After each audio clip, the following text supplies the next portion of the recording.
Welcome back to the Locked On Diamondbacks podcast. You're part of the Locked On Podcast Network. Your team every day you're listening to. The always charismatic host of this podcast, Millard Thomas. I'm a multimedia journalist and I'm a graphic designer, so please go check out my website, millardthomas24.myportfolio.com. On there you can see all my latest work, from my packages to my articles to my photos and my graphic design. If you want to see more content by me, just follow me on Twitter at Creator Thomas 24 from my personal account, or just look up Locked On Diamondbacks on both Twitter and Instagram for the podcast handle. And of course, thank you for making Locked On Diamondbacks your first listen every day. I would not be doing this podcast without you. It's free and available on all platforms. But what are we discussing on today's pod? Well, we got a crossover with Locked On Padres host Javier Reyes, discussing yesterday's topic of whether teams should trade their MLB superstar player ever. We'll look back at some trades. We'll discuss some recent trades Javi's team has made and just his overall philosophy on the thing. So we're going to be talking about a whole bunch of different stuff on today's pod. But first, let's play that intro.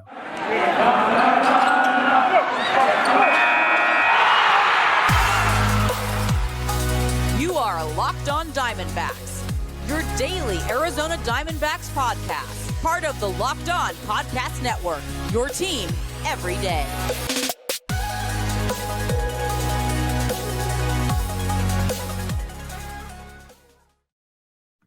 Back here on the Locked On Diamondbacks podcast, so let's bring him on. Javier Reyes of Locked On Padres. Come on down. Like to do it kind of like the Price is Right style, I guess. The Price is right. And come on down. Yeah.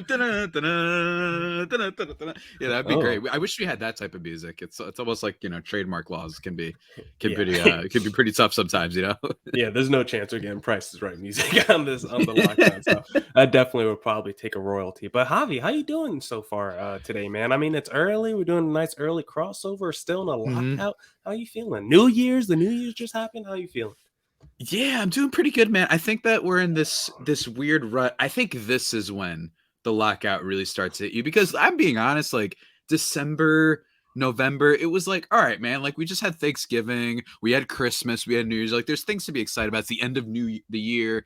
Everybody does their top 10 lists for whatever, foods and TV shows, whatever. So that's like it's an easy way to be distracted. When you're in January, it's like, I mean, I guess if you're a sports fan, if you like football, like you have the football playoffs going on. I think college, I don't like college football, but you got the NFL playoffs. Hopefully my team wins on Sunday night against a certain Oakland team and makes the playoffs. That'd be great. Indeed. Vegas. That's right. Whatever. I'm still not used to that. And hopefully that happens. But now it's really like, and I'm not just saying this because we both host podcasts, but it's like now is when you're like, damn, I really wish we could at least just find out those free agents. Like there's still a lot of free agents that are available, and especially like impact ones. There aren't just some, a Tyler Chatwood, no offense to Tyler Chatwood or those type of guys, but like these big free agents like your Castellanos, your Will Myers, your Carlos Correa, your Trevor Stories. Like there's a lot of guys out there, man. Stop it. Will Myers still out there. He's going to be a free agent till past the season starts. So no one wants to sign Will Myers. I didn't say Will Myers. Did I say Will Myers? I thought you said Will Myers. I have to go back and check the tape. If I did, that's amazing. Yeah, it must be a subconscious thing. Maybe you want him to be a free agent. But yeah like you said, maybe. Freudian slip.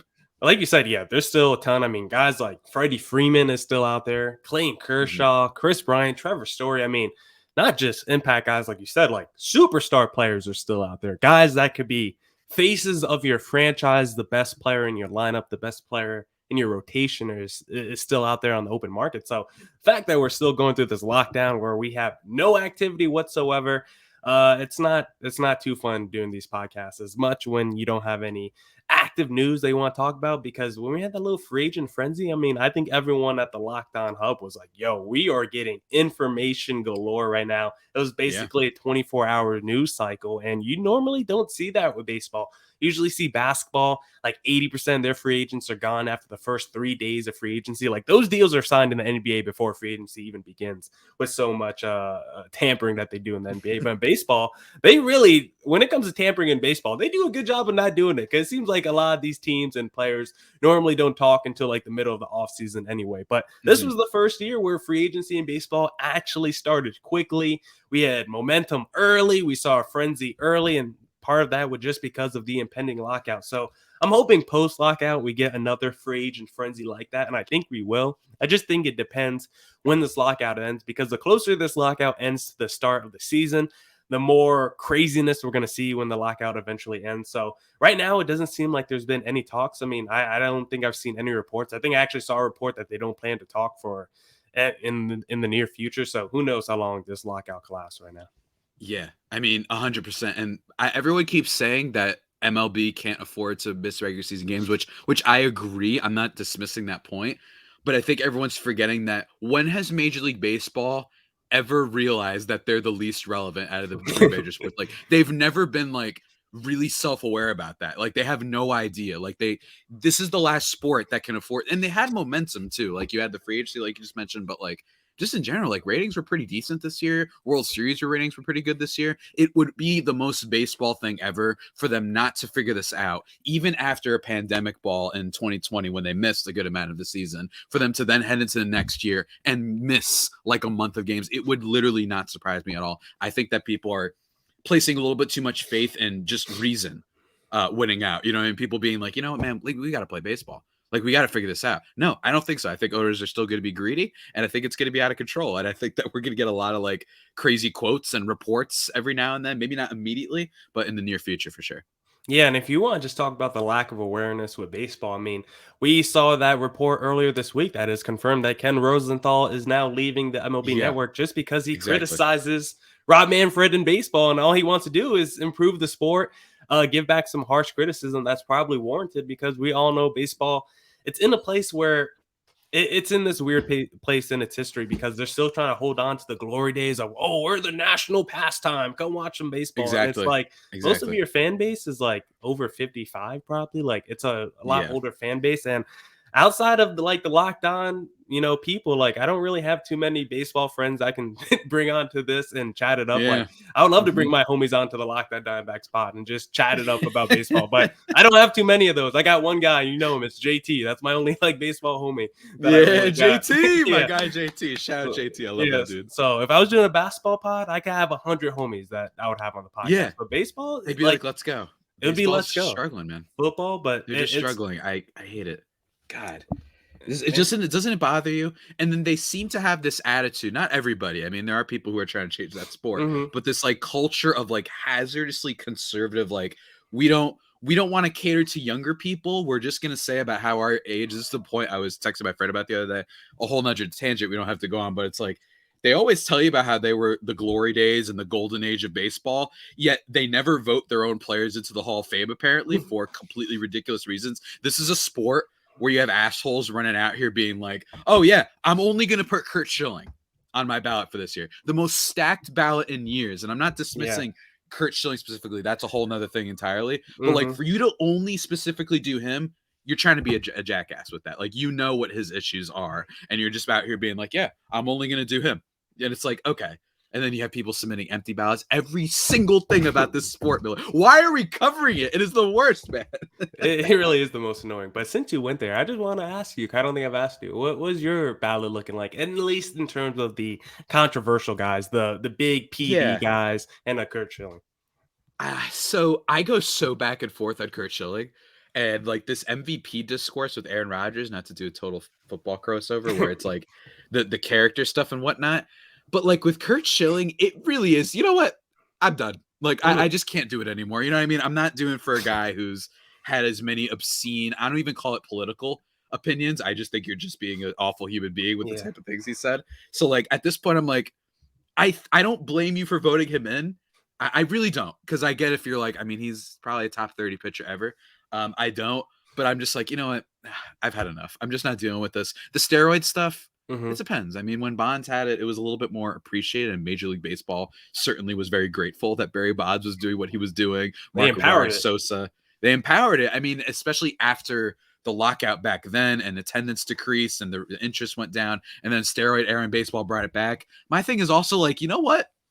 Have you looked up Bonds' numbers? I don't even care. Like, I genuinely don't care anymore. Insane. Like, maybe you could say his home run record is a little weird, but like, bruh, You're telling me this man only struck out 36 times and walked 200 times one year? That makes literally no sense. I don't care what steroids you have. Like, that's crazy to me. And just the sheer ridiculousness. And not to mention, his resume before the steroid allegations is still incredible and probably Hall of Fame worthy. So my thing is put in Bonds, put in Clemens. Like, I don't know. It's a mess. But yeah, that's what I would go with. Yeah, Bonds is like a top 15 player, even if you don't count the steroids. Like, he won 3 MVPs before any allegations. So I think Bonds should. I mean, I've already given my rant on the steroid and the Kurt Schilling guy. So I feel like we all have. Yeah, that's what we've been coasting on for the past month for the lockout. Everybody's like, all right, let's talk about the Hall of Fame ballot. Yeah, that's all I had. So we won't have to talk about that anymore. We can get into the discussion on should teams trade their franchise star? Does it work out historically? But before we talk about that, Javi, I want to talk to you about Built Bar, because Built Bar, this episode is brought to you by Built Bar. Have you ever heard of Built Bar before? Oh, yes, I have, man. I got my mom for her birthday a package. Yes, sir. Cherry Barcia, baby. It's her favorite flavor. It's really good. That's a tasty flavor, Javi. That's a tasty flavor. And Javi, it's the new year. So that means New Year's resolutions. If yours is about getting fit or eating healthier, make sure you include Built Bar in your plan. Built Bar is the protein bar that tastes like a candy bar, maybe even better than a candy bar. Built Bar makes it easier for you to stick to your New Year's resolution. It's a low calorie, low carb, while being high in fiber and high in protein. And it's also covered in 100% real chocolate, soft and easy to chew. It's absolutely delicious. If you want your own Built Bar, just go to Built.com. Use promo code LOCK15. You'll get 15% off your next order. Promo code LOCK15 for 15% off at Built.com. All right, Javi, coming back on the podcast. And we brought you on today because I did this little discussion on yesterday's pod because, of course, the last year plus, I've had a lot of lockdown hosts come on here when I do these crossovers, and they always say, how can we get Ketel Marte? What do we have to do to trade for him? I always say, I'm not trading Ketel Marte. That man is locked up. He's young. He's on one of the best contracts in baseball, and he's a legit MVP candidate when he's healthy. I'm not trading that man. But I had to do some research. I had to go back and look at other superstar trades in MLB history. Does it ever work out for the team that traded their best player? And when you look at it historically, I was just doing a deep dive on trades that happened the last 10 years. And we'll talk about some of these trades, but you look at like the Chris Sale one to the Red Sox. You look at the Justin Verlander one to the Astros. You look at like the Christian Yelich one to the Brewers. Like, a lot of these deals always work out for the team that acquires the best player. Whoever is the team that's acquiring the package of picks, like a lot of times those teams, they'll get back 2, 3 top 100 prospects. And then you look at it and you're like, whoa, none of those guys worked out. They all happen to be busts, or maybe one of them makes it to the major league level, but he's like maybe a borderline everyday player, maybe more of a quad A kind of a player. So what is your philosophy when it comes to trading franchise superstar players? Do you ever think there's a situation where it's like, okay, maybe you're the Baltimore Orioles of 2018 and you're on pace to win 55 games. Should you just blow it up and trade Manny Machado and try to get back the best, package? Or should you just wait it out and, just see how the future unfolds? I think there's so many layers, because I think sometimes when teams do trade their star, they might have done it a little bit too late and weren't foreseen to the future. You could argue maybe the Orioles should have traded Machado a little bit earlier, maybe the year before. That way they were like, okay, because then they'll have an extra year of service time. But when you hesitate and all that stuff, but at least you get something from it. So Machado is one of those things where it's like, he was probably going to leave. So you figured, let's get something. We're really, really bad. Let's just get something and then move on from there. Do you re-sign him? That's the whole thing. But I do think it's fascinating because there's always like that guy, like you said, whoever gets the best player often wins the trade. It's like that person in your fantasy league that offers like Hunter Renfroe and Chase Edmonds for Jonathan Taylor. And then they're like, well, I gave you 2 good players and you give me 1 good player. You know what I mean? It's like, yeah, well, that one base player is a superstar. What are you doing? Get out of my face. Like, there's always those people who offer you crumbs and they're like, well, I'm giving you a total value that's higher. It's like, yeah, but this one guy gives me 3 guys worth of players. So it's this like reverse psychology trick that people try to pull on you. I think you're right, though. I think that when you actually look at it, it doesn't always pan out. I think it does depend on the team. It does depend on your circumstance. But I think that when you look at it, you're like, I don't know, man. Like, should Cleveland have traded Francisco Lindor? I'm not entirely sure, especially because that team, especially in a sport of baseball, right? Especially in a sport of baseball where a lot of these teams that trade away their superstars, they're kind of cheapskates, right? Like the Cleveland Guardians now, they made the World Series. And as I've been joking for a while, like I swear their strategy ever since making the World Series was let's get worse every year. It's like, why was it your idea? You have Lindor, you have Jose Ramirez, you have even at the time, Danny Salazar, these guys like good quality players. And you're like, no, we're just going to keep trading backwards every year. And that doesn't make a lot of sense. And that's why I think your point comes into play where you're like, why are you doing this? And then you just also have teams that are very silly, like your Colorado Rockies, who are like, let's trade arguably the best player we've ever had for Austin Gomber. No disrespect to Austin Gomber. Like, I hope he turns out good. He was actually a decent pitcher in spots last year, so shouts to him, especially it's hard to pitch at Coors.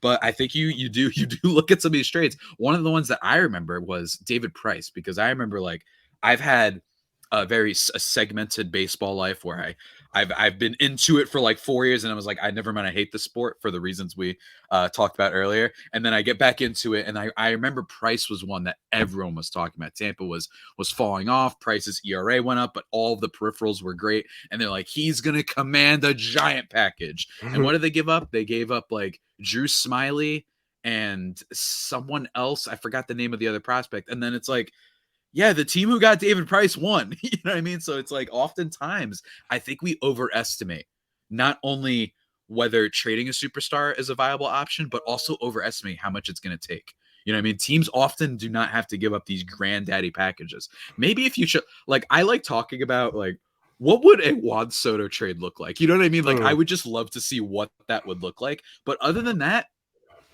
especially when you age, when you're in a higher age, it's just you're never gonna, the value just doesn't always translate to these Godfather offers. And I think teams have gotten smarter.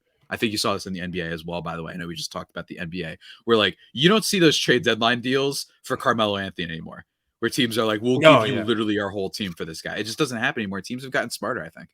I think also the thing is when you look at these returns, it's always for a package of prospects, but no one ever says, let me go for maybe the dude who's 25, 26, already on the major league level. Maybe he was a former top prospect, struggling a little bit in his first couple of years. Let me trade for that guy. It's always the guy that's in the minors that you haven't seen yet on the major league level, that team make the headline of the package. So that's where I'm kind of like, I don't mind the Mike Hazen strategy when he's traded his top players like a Paul Goldschmidt, because he got back guys that were starting from day one in a Luke Weaver and a Carson Kelly. And there's still a lot of question marks when it comes to a Luke Weaver. And I still like a Carson Kelly, but I would rather just get ready-made guys who were top prospects who might be struggling a little bit on the major league level, but at least I've seen them and I've seen some flashes for them, as opposed to guys who might just be going crazy because they're in Double-A and they're playing in Reno where they have a higher altitude or something crazy like that. So I think when you look at these returns, it's interesting that teams always go for the package of prospects as opposed to guys who might be more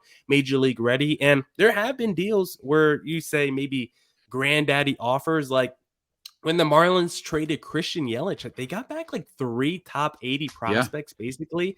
Luis Brinson, I mean, he's been in the league for 5 years now. I looked up his numbers. He has like a 199 average, like a below 600 OPS during his 5 seasons. Monte Harrison, he was like a top 55 guy. He hasn't done anything. I think they had one other top like 80, 85 prospect. And he hasn't done anything either. Look at the Red Sox when they traded for Chris Sale. They gave up Michael Kopech and Yohan Moncada. Moncada had one fantastic season, but that could be the outlier in his career. And Kopech, he's been hurt. He hasn't really pitched too much. So I think Moncada's good, but I get what you're saying. Okay, you think Moncada's good? Yeah, I think especially when you take into context like how much of these prospects fail. A guy who's going to hit 280, 350, play great defense, that's like a really good return. But I get where you're saying where the Chris Sale, where it's like, well, that's a super duper star. You know what I'm saying? So in a vacuum, isn't that kind of crazy though? Like Yohan Moncada is like the last one I can think of where like, yeah, that piece turned out really, really good. And all these other trades, like the Christian Yelich trade is just like, oh my God. Poor Marlins, man. Yeah, and that's kind of like all the deals. Like the Tigers, when they traded Verlander, they got back 2 top 75 prospects in Daz Cameron and Franklin Perez. And Franklin Perez has not even been healthy. He's been hurt this whole time, while Daz Cameron has not been able to do anything on the major league level either. So I think we just have to stop trading superstar players. I think I'm more okay with trading your franchise player if it's someone like a Verlander who's a little bit older and could be in the decline of their career. Like I could stomach a Verlander trade just because they're like 35, 36, and maybe they only have a couple more years in their prime. That's what you're betting on. But when you trade a guy like Machado, who was like 27 at the time when Baltimore traded him, someone like, I don't know, Nolan Arenado is still pretty young. Francisco Lindor was like 29 years old. Mookie Betts was like 28, 29. I think Mookie Betts is only like 28 years old as well. So I don't like trading superstar players when they're still in the prime of their careers because, again, with baseball, you can rebuild really quickly. The Tigers, they traded all their best players a few years ago. During that Verlander trade, they traded Justin Upton. They traded J.D. Martinez. They traded Alex Avila. Yeah. I don't think they got back one major league ready prospect in that deal. I don't think anybody they got back from all those deals is even an everyday major leaguer. So you look at what the Tigers have did since then, they've been putrid. And now they're like, let's just go spend money in free agency, get Javi Reyes and rebuild that way because all the trades they've made have not worked. So overall, I mean, I think you just have to look at the return you're getting, maybe go for more major league ready guys and not put all your eggs in a prospect basket because a lot of times those guys turn out to be busts. Or you could be like the Padres, where I think the Padres are the rare example where they literally accrued one of the great farm systems circa 2018, around that period, like that literally has ever been seen in Major League Baseball history, which is great. That's also really hard to do, but you could also view it, which is important, as you're gathering assets. You know, maybe you're not looking at, I want to get Lewis Brinson because I think he's going to be a starter. You're just saying, let's get a bulk package. That way we just can move our roster in a certain way. Where the Padres right now, which we're about to talk about soon, where like they have those top prospects still left that are probably going to be, or at least hopefully be, like major league caliber players. But they also don't have that bulk stuff in the background that they can add a little icing on the cake to make those moves for your Blake Snells and Yu Darvish, which I think is the counter to what happens when you give up your prospects, you know what I mean? Where it's like, well, you got to be careful and make sure. So it's such a tricky game, but I do think the bottom line remains, which is that, you know, trading away your superstar, it just oftentimes it's so hard to get the right value. You're making a bet, and oftentimes it doesn't come to fruition. You know what I'm saying, Millard? I know what you're saying, Javi, and I want to talk about some of those Padres trades, but don't you have something to tell me? Something about a little... That's right. That's exactly right, what man. Is it? Speaking of bets, guys, Bet Online would like to wish you guys a Happy New Year, which is very kind of them. I love it when people wish you a Happy New Year. It's very kind and stuff. As we continue our march to the playoffs and beyond, Bet Online remains your number one spot for all the best sports wagering action for 2022. New year and a new updated desktop and mobile website. Go sign up today. That's right. And you can receive your 50% welcome bonus on your first deposit. That's right. They give you stuff for literally just signing up. Just use the promo code Locked On, guys. From football to basketball to hockey to boxing to UFC to blackjack, your whatever Vegas casino games you play, they've got you covered over at BetOnline for 2022. BetOnline is the fastest and easiest way to wager on all of your favorites. BetOnline, where the game starts. That was beautiful, Javi. That was absolutely beautiful. Thank you, man. But on your point about building up the farm system with prospects and assets, I do agree about that. I think that's the only useful thing about a farm system is the fact that they're all like theoretical assets that you can move for better players, because as long as they're in the farm system, they got the label 15th best prospect in baseball. That dude is basically liquid gold for you, even though they may not turn out to be actually good. So that's why I kind of respect the Dave Dombrowskis that just come in and just wreck your farm system, because it's like all these guys are theoretical. Let me go out and get the Chris Sales or go out and get the best. It's kind of like draft picks. Yeah, I think it's draft picks, but you've literally seen who the drafted player is. You know what I mean? It's like when you trade those first round picks, you're like, oh, like those are assets, man. And it's like, I think the difference is that they're actual players, and we've seen what the draft pick is. But absolutely 100%. The prospect fetishization that goes on, where people are like, dude, but have you seen his like there was a person getting in my mentions like about a month ago, about Xavier Edwards, who is a guy that the Padres traded away. He's like the number 85 prospect in baseball right now. And the Padres traded him and Hunter Renfroe for Cronenworth and Tommy Pham. And this Rays fan is getting in my mentions talking about how the Rays clearly won the trade. And I'm like, I'm not going to say the Rays lost the trade. My point was that, hey, not every trade with the Rays is an automatic L, you know what I mean? Which is kind of the reputation that they've gained, especially because of the trade with the Pirates, et cetera, and even the Blake Snell trade. But for this one, it was like, Jake Cronenworth's like an all-star, and he helps you right now. Will Xavier Edwards be okay? Sure. But also Xavier Edwards has hit like 1 home run in his minor league career. So that's another thing, by the way. So I don't even want to hear about his minor league stats. So that becomes a whole thing where people get so excited for new. I think sometimes when they often forget that it's like, hey, tell your ownership to just be like, I want you to go sign that player for 5 years, 180 billion, because I think he would help us. And oftentimes they don't. And then fans just lose their mind. And this is kind of a situation you kind of put yourself in where you think Xavier Edwards is going to be, you know, the second coming of, you know, Jackie Robinson or something like that for an infielder. So yeah, it's pretty rough. And the weird thing is, even though the prospect's more tangible, you've already seen them maybe for a couple years in the minor leagues. You already know what their profile is. There's more uncertainty with a prospect than trading for like a first-round pick in the NBA. Like the first-round pick seems like more like a sure thing than trading for the 15th best prospect in baseball. Like I don't understand how we're not better at this. Like it's kind of like scouting quarterbacks in the NFL. Like we're not good at all at actually figuring out which prospects are good. Like we all thought Dylan Bundy was going to be a superstar pitcher.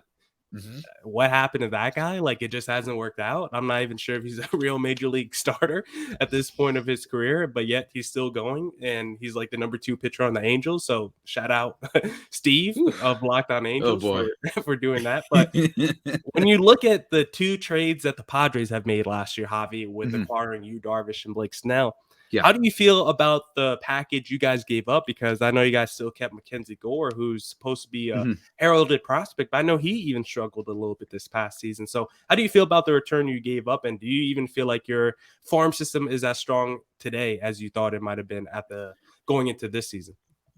Right. Well, the first thing is definitely not as strong as it used to be. And I think that I feel like I've noticed there's basically just 2 philosophies on trading and your farm system, right? Where it's like you either give up that bulk package where it's not filled with your Mackenzie Gores or your CJ Abrams, or you give up 1 golden egg and then that's basically the centerpiece of the trade. And then you go out. So there's 2 different kind of ways to go about it. The Padres elected to go the route of the former, where it was like they gave up all of their farm system depth, but they still have Luis Campusano, who could be a very good offensive catcher, especially at a position that they need because Austin Nolan never stays healthy ever. I think he's played 54 games for the Padres since 2020, which is awesome.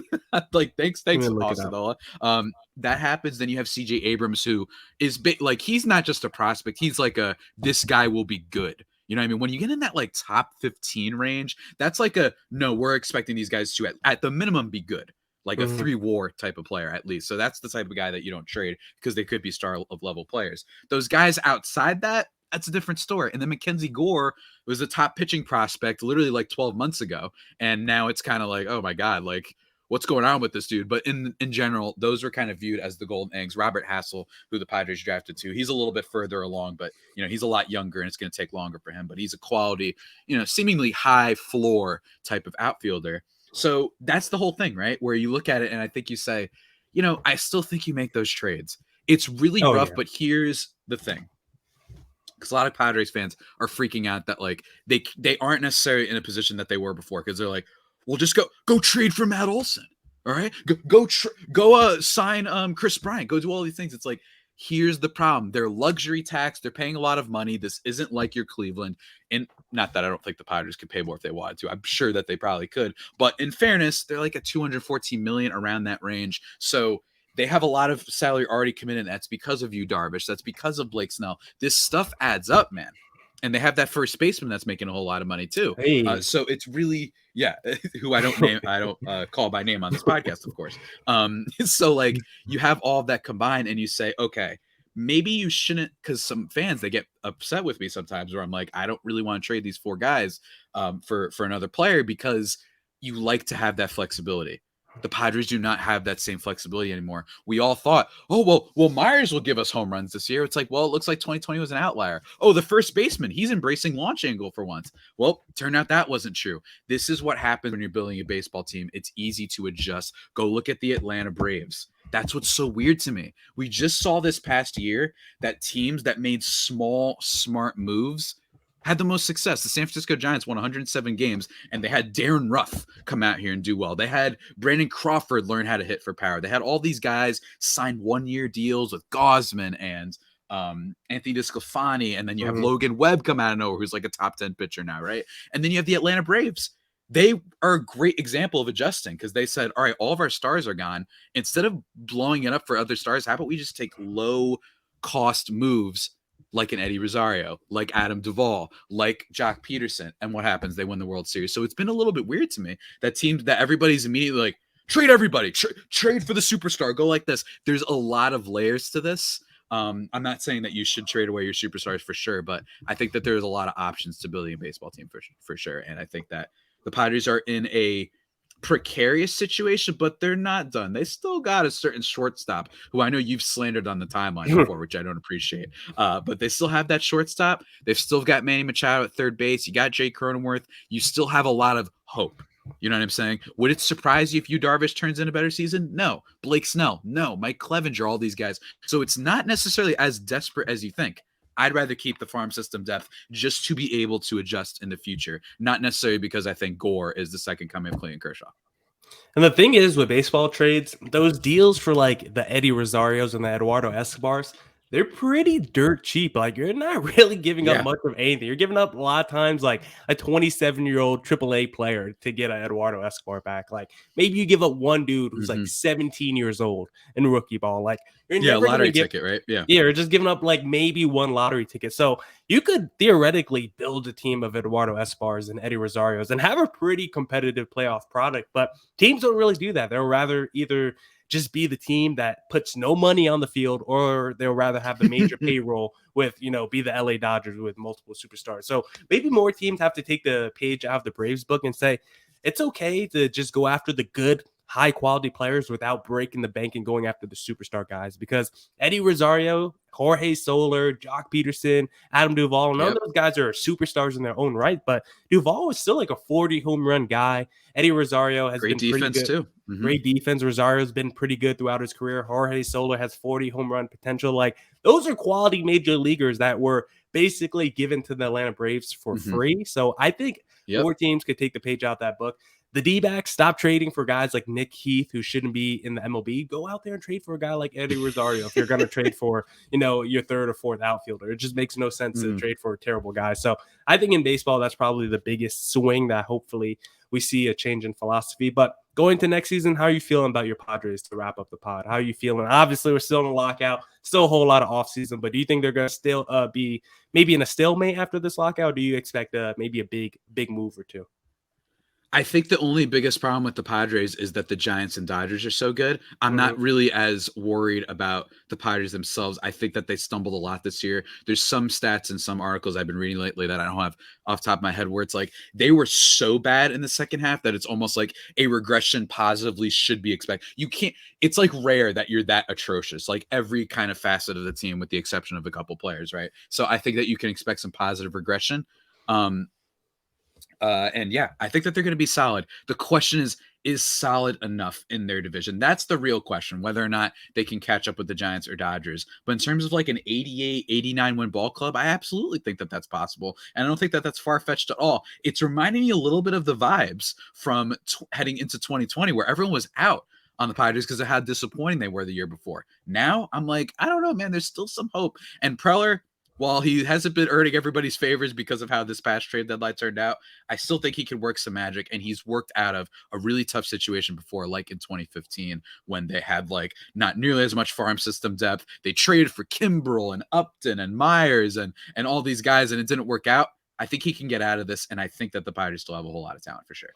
Yeah, and we'll see how the Giants do. I'm right now a little pessimistic on them entering next season. Right? Yeah, I mean, I Yeah, think you everyone have is. to. They lost 3 of the top 4 players. I mean, assuming Chris Bryant leaves, Gosman's already gone, Buster Posey retired. Like, Mhm. that's a lot of talent to leave for a team that already was kind of playing above their head. That wasn't already super talented. They got a great culture. We'll They know see. what they're doing there. I respect their organization a lot, so I'm not gonna just write them off. But yeah, that's one of those teams I'm just a little bit more pessimistic on so far through the early return of the offseason. But Javi, thank you for hopping on today, sir. Where can the people, who are not watching this on YouTube find you?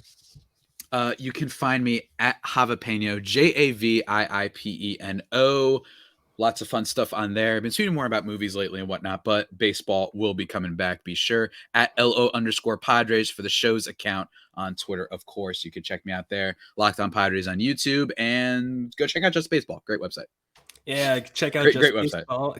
Great website. If you want to check out me for Hobbies listeners, at Creator Thomas 24 for my personal account on Twitter, or just look up Locked On Diamondbacks on both Twitter and Instagram. Javi, thanks for hopping on today, sir, and thanks for doing this crossover. It's always a blast, man. Every time we always figure out a way to cross over one way or another, and it was great, man. One way or another. Sir, enjoy the rest of your day, and I'll catch you later. That's it for this edition of the Locked On Diamondbacks podcast. Thank you to everyone who tuned into today's edition of the Locked On Diamondbacks podcast.